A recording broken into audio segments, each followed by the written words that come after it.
Act 1. Child Wonder. We were raised in a family where every evening we would have dinner together. I'll never forget the one evening in particular, when I was in 4th grade, that I had arrived at the dinner table with some alarming news. I had just heard in the playground at school that John Peterson found out that his dad was adopted. Naturally, I brought home this very subject to discuss with my family. I can't imagine having someone in your family that isn't your real family member. I wonder where his real family is. Why did his parents just give him up? I rambled on and on at dinner. Now, I'm sure my mom, dad, and grandmother, my maternal grandmother lived with us and pretty much raised us so my parents could go to work. Said a few words to defuse the situation and move on to a more substantial topic. Like, so how did that math test go today? It wasn't until my mom and I were alone and cleaning off the dinner table did she sit me down to say, Michael, I know you have some feelings about adoption, so I want to let you know that I'm adopted. So ask me anything. My mind was blown. Honestly, I was so beside myself. How could this be? How could this be? How could this be? Had she been adopted the whole time? Adopted the whole time? The whole time. I responded with, wait, am I adopted too? I'm a middle child going through the early stages of puberty. Everything, selfishly, is about me. Wait, am I adopted too? My mom laughed. No, sweetie. But if you ever have any questions about adoption, you can come to me. Instead of going straight downstairs to my grandmother's room and apologizing for saying some of the most insensitive things possible in front of a parent who had adopted, I went straight upstairs to share the news with my big brother. This is life-changing news, after all. Little did I know how it would truly change my life forever to understand how family can be created this way. Act 2. Romance. Ish. On our very first date, my now husband and I both spoke of wanting children in the future. I know, it was so lesbian of us to talk this way. I'm surprised he didn't have his U-Haul loaded and ready to move in after I said, don't worry, I'll buy it this time, after we ordered our coffee. One thing was clear, we wanted children and adoption was at the top of our list. I can never know what it is like to be pregnant or to give birth. It was important to us for this experience that we have the opportunity to adopt an infant from birth. For me, I wanted so badly to be present when my future child was born. After a year and a half of coming very close to matching with prospective birth moms, we finally made it across that finish line. And of course, there were many, many more lines to cross. We matched with our daughter's birth mom when she was 5 months pregnant. If you ask me, it was the perfect time to match. But she didn't come alone. My daughter has a birth father too. Well, everyone has to have a birth mom and birth dad. It's common science. But what I mean is, her birth parents were married. Around 8 months pregnant, my husband and I decided to meet our birth family live and in person. After a 2-hour flight, we rented a car and drove to their house. With flowers in one hand and a toy in the other, they had a child of their own too. We arrived at their place and knocked on the door to no avail. So, with no answer to our knocking, we quickly became concerned. Had they fled the state? Is this the right apartment number? They know we're coming today. Right? As it turns out, they had just run to the grocery store to buy the dinner that they were going to prepare. How incredibly thoughtful and selfless. After the initial greeting of hellos, matched with the uncomfortable thoughts of, hi, I'm Michael, this is Tony, you have our baby in your belly, can I sit down?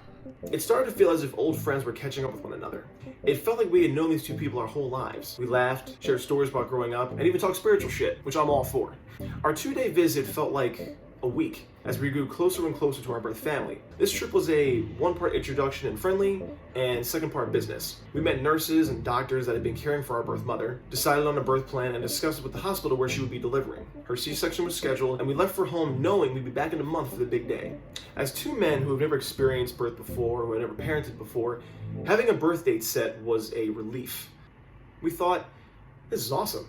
Everything is scheduled. All we have to do is show up and hope that we don't pass out in the delivery room. Act 3, quitting work. Time to become a dad. The week before our daughter was expected to be born, we were alerted that her birth mother's blood pressure was starting to go up, which we both knew would make doctors perform an early birth. So we decided to move up our flight schedule and come in a day or two early. What we didn't plan for was the harvest moon in the middle of September. It was a Friday night, and I was working my last shift at my then restaurant job. Shortly after 10 p.m., when the manager had just made some cuts for the night and I was chosen to stay to make some money, I got a phone call. My parents were in town to house sit while we traveled, so naturally I thought it was them asking, where the toilet paper stash was, or something crazy like that. Plus, they're not so great at texting, so a phone call is usually warranted by Patty and Bruce. On my way back into the kitchen, as I glanced down on my phone, the missed call log read, Sam, birth dad. I stood outside in the back of the restaurant as his voicemail said, "Hey, it's Sam. Julie's water broke, so we're on our way to the hospital." When they say in moments like this, your mind goes blank, they are not kidding around. I couldn't believe this. Water broke, so we're on our way to the hospital. Wait, now? As I walked back into the kitchen, I literally bumped into my manager, who was no doubt looking for me. I couldn't have written or wished my last night working in a restaurant to have gone any better. Not only did I get to leave early from my shift, but I went running from my place at full speed to my car parked 10 freaking blocks away.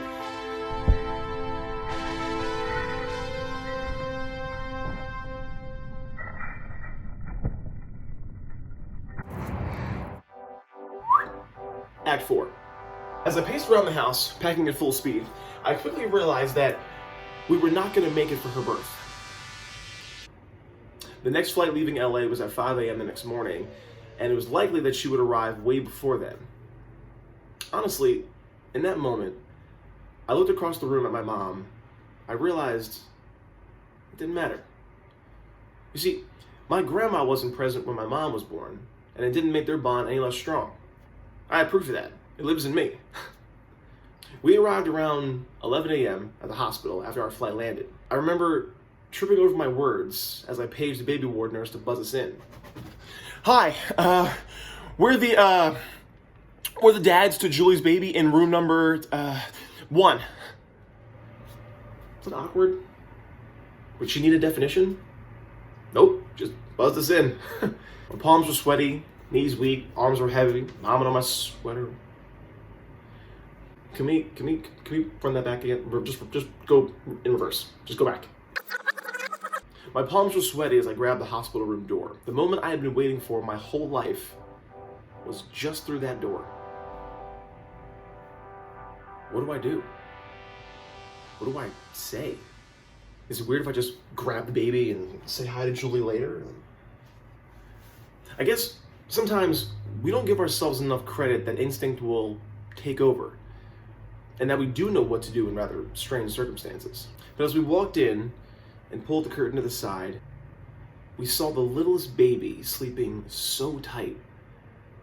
I did say hello, Julie, very quickly, and asked how she was doing. But then she directed me back to my daughter and said, "What do you think?" "She's absolutely perfect." Then I kissed her little face. Then I said, "I'm your dad. It's very nice to meet you." As a parent, I feel like you never stop learning lessons about who your children are. My daughter is someone who waits for no one when her mind is set on it. So, was it the harvest moon that made her birth mother go into labor? Or was my daughter saying, "I'm ready now and I'll wait no longer"? Or was it my lesson to learn that my family members have been trying to teach me all along? That being a parent does not mean you need to be present at their birth. Being a parent means meeting your children right where they need you.